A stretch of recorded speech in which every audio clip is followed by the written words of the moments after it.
मालिक उस तेरी काफिर जवानी जोश में आई। ये गरीब भिखारी 2 दिनों से भूखा है। अरे क्या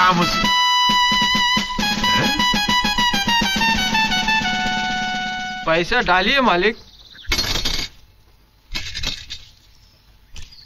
लगता है आपका मुझसे बुरा हाल है। इससे ज्यादा तो मैं भिखारियों को दे देता हूँ। ये कपड़े कहाँ से मिले तुझको? ये तो इस बंगले के मालिक ने दिए हैं। भगवान उन्हें कपड़े की मिल का मालिक बना दे। इसका कॉलर किधर है? इसका कॉलर तो उन्होंने निकाल लिया। कह रहे थे घर में कोई शहरी कुत्ता आया है। कुत्ता? हाँ, उसके गले में पट्टा डालना है। वो देखो मालिक आ गए। ये मालिक है। मालिक आप क्यों नर्वस आ गए? ये आपसे बड़ा दानी नहीं है। नहीं, ये देखिए 10 पैसा दिया भिखारी ने। मालिक इनको बुला रही है। कौन है? अरे कहाँ है?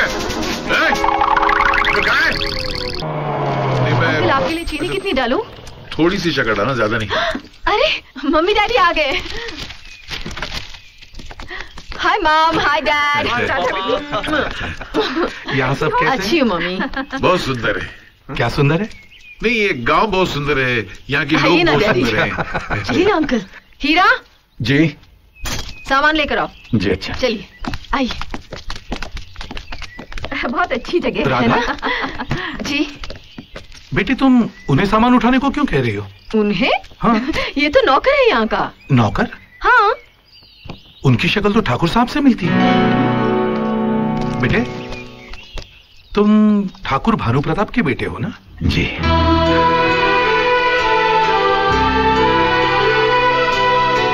ये सामान तुम क्यों उठा रहे हो? रखो, मैं उठाता हूँ। अरे नहीं, आप हमारे मेहमान हैं, आपकी सेवा करना हमारा कर्तव्य है।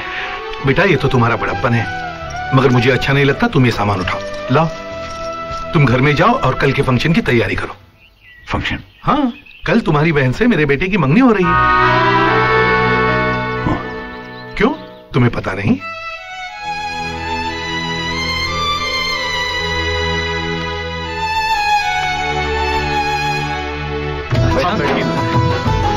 ये हमारे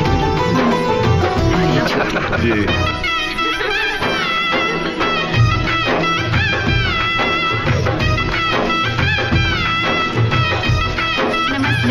नमस्कार। नमस्ते। नमस्कार।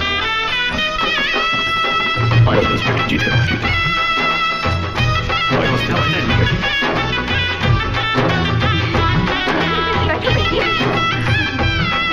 तो समधी जी, जैसा आप कहें, पंडित जी आए हुए हैं, इनसे कोई तिथि निकलवा ले। हाँ हाँ पंडित जी बोलिए, कौन से दिन का मुहूर्त निकला है? ठाकुर साहब, विवाह के लिए 10 तारीख का मुहूर्त निकला है, लेकिन विदाई के लिए 10 और 11 दोनों तिथियां कष्टकारक हैं। ठीक है, तो विदाई फिर 12 तारीख की कर लेते। ठीक है, बहुत बेहतर।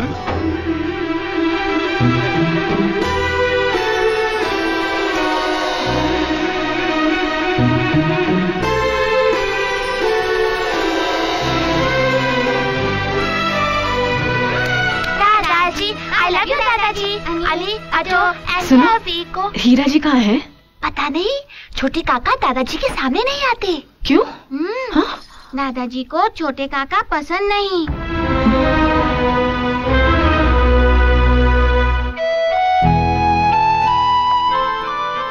बस बस माँ, बस एक और आकर।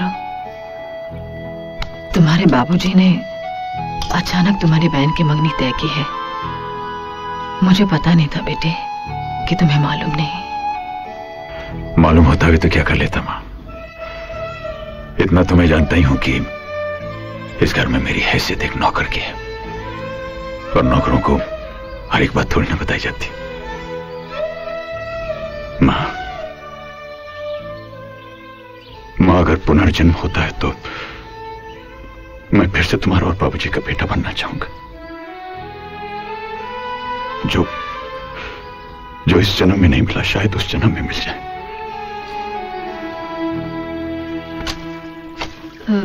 मिंद्रा भैया, क्या है? फिर से कपड़े आयरनिंग करवाने हैं क्या? मैं आपसे मिस्टर हीरा के बारे में कुछ जानना चाहती हूँ। आप ऐसे क्यों देख रहे हैं? क्योंकि आज तक किसी ने हीरा को मिस्टर हीरा कहकर नहीं कहा।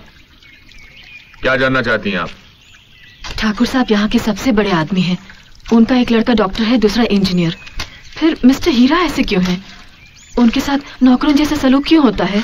वो भी तो ठाकुर साहब के बेटे हैं। हाँ है, लेकिन ठाकुर काका उसे अपना बेटा नहीं समझते। क्यों? हीरा बचपन में स्कूल जाता था, लेकिन पढ़ाई में वो बहुत कमजोर था।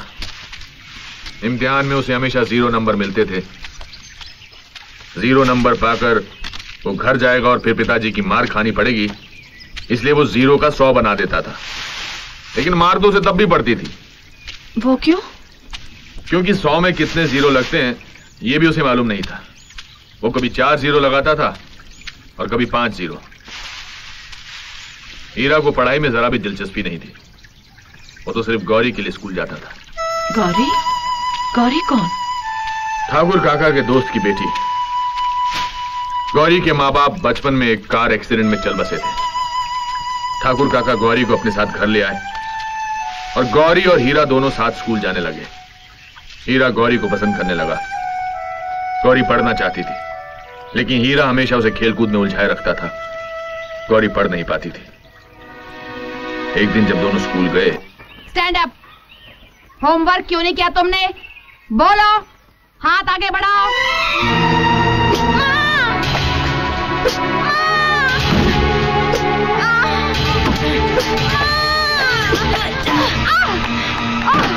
चलो गौरी।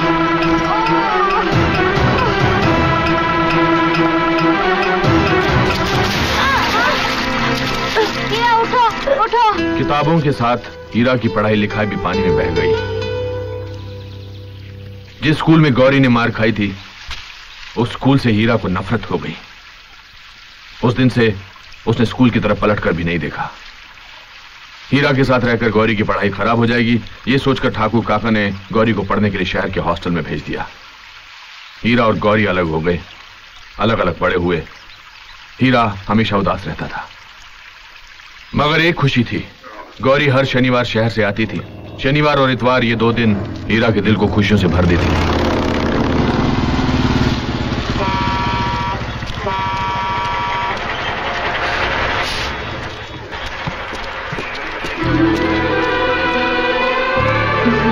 गौरी। हाय। नहीं कोई बात नहीं है। नहीं, तो ना। कैसे हो? ठीक हूँ, हल्का सा बुखार लग रहा है। अरे तो चलो डॉक्टर को नहीं नहीं कोई जरूरत नहीं है। दिखाओ। डॉक्टर साहब। क्या क्या क्या क्या? यहाँ है। वहाँ क्या दिखाने को बोल रहे हो? अच्छा, तुम क्या समझते हो? बिना आ जाने ही मैं डॉक्टर बन गया हूँ? अरे हम MBBS है, MBBS। उसे मुंह खोलने के लिए कहा।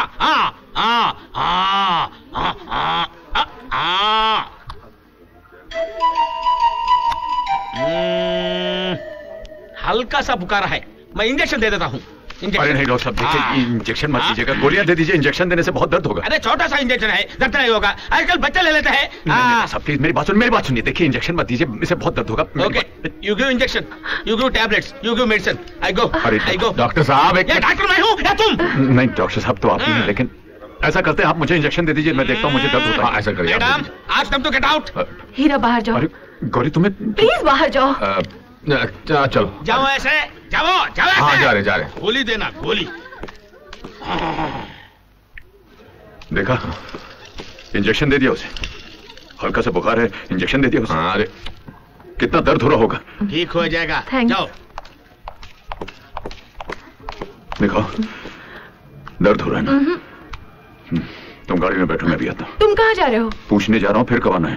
चलो जाओ। आजा मित्र। हाँ जो चलो, हो गया। हाँ जी, हाँ बताते हैं। बस एक छोटा सा टेस्ट है। टेस्ट है? हाँ। क्या टेस्ट? ये दिखाने के लिए दिखाने के लिए कि इंजेक्शन देने से कितना दर्द होता है। हाँ बता दें बस।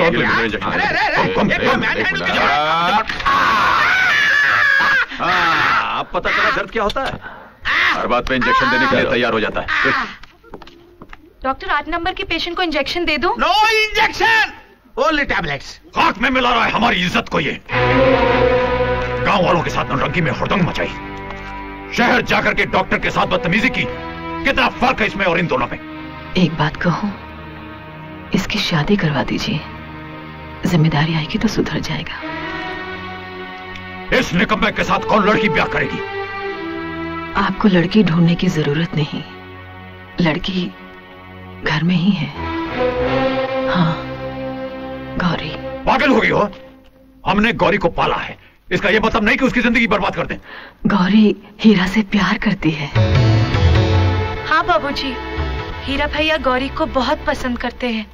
आप तो जानते हैं, दोनों बचपन से एक दूसरे को चाहते हैं। फिर भी आपको यकीन न हो तो खुद गौरी से पूछ लीजिए।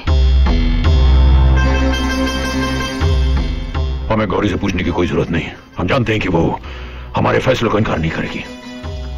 अगर वो इस नालायक को चाहती है तो पंडित को बुलाकर मुहूर्त निकलवा दो।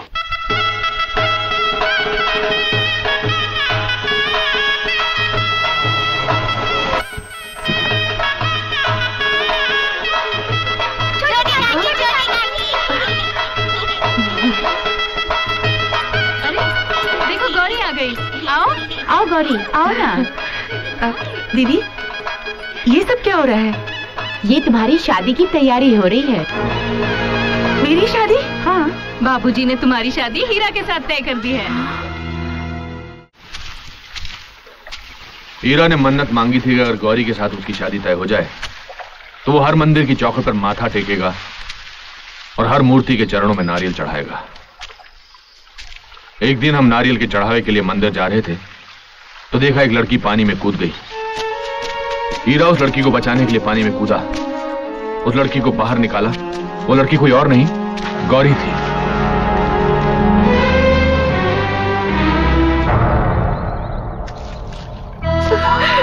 गौरी, ये क्या हो गया तुम?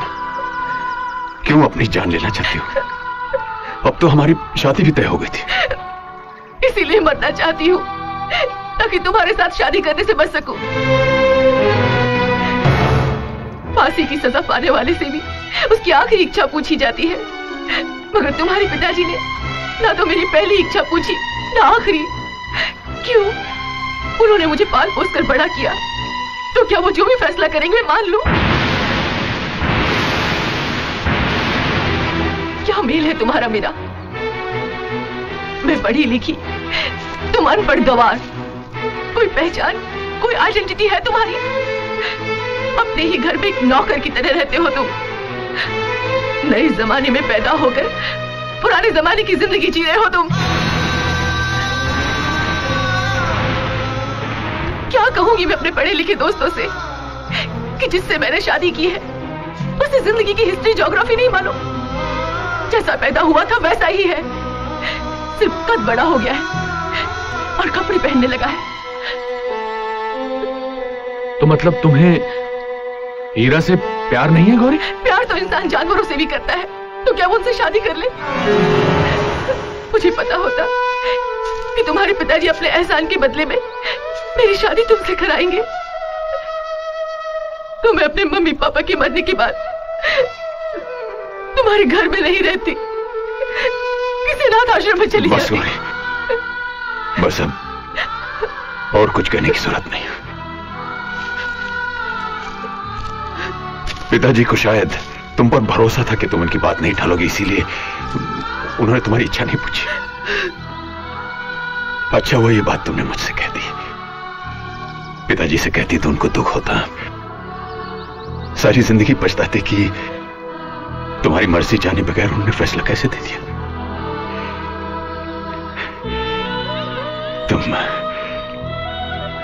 तुम मुझसे शादी नहीं करना चाहती, मत करो। मैं पिताजी से कह दूंगा कि मैं गौरी से शादी नहीं करना चाहता। मैं उनकी नजरों में वैसे ही गिरा हुआ हूं, थोड़ा सा और गिर जाऊंगा, लेकिन तुम किसी की नजरों में गिरो ये मुझसे बर्दाश्त नहीं होगा। जाओ गौरी,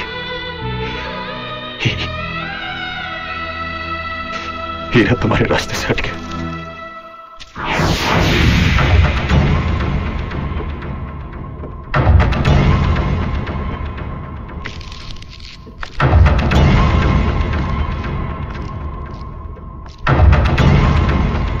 वही हुआ जिसका हमें शक कभी न दिखाई देने वाला भगवान हमें हर रंग में नजर आता है, मगर इस नालायक का कोई भी रंग हमारी समझ में नहीं आता। हीरा, क्या हुआ? तुमने तो कोई सवाल मत मांगना। हमें इससे सिर्फ एक सवाल का जवाब चाहिए, ये गौरी से शादी करेगा या नहीं?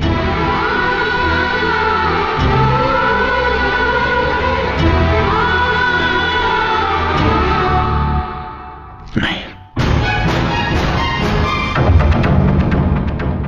उस दिन से हीरा बाप के लिए बेगाना हो गया। उसने गौरी को पिताजी की नजरों में गिरने नहीं दिया, लेकिन खुद गिर गया। ठाकुर काका ने बिना सच्चाई जाने हीरा की आंखों के सामने गौरी की शादी किसी और से कर दी।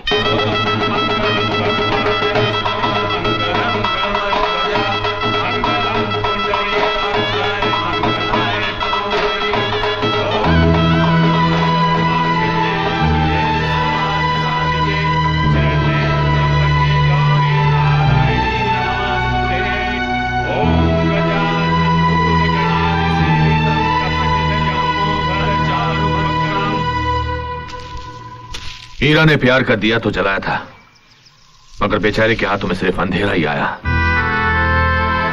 मेरी तुमसे एक विनती है, अगर तुम हीरा के घाव नहीं भर सकती तो कम से कम उन्हें कुरेदना भी मत।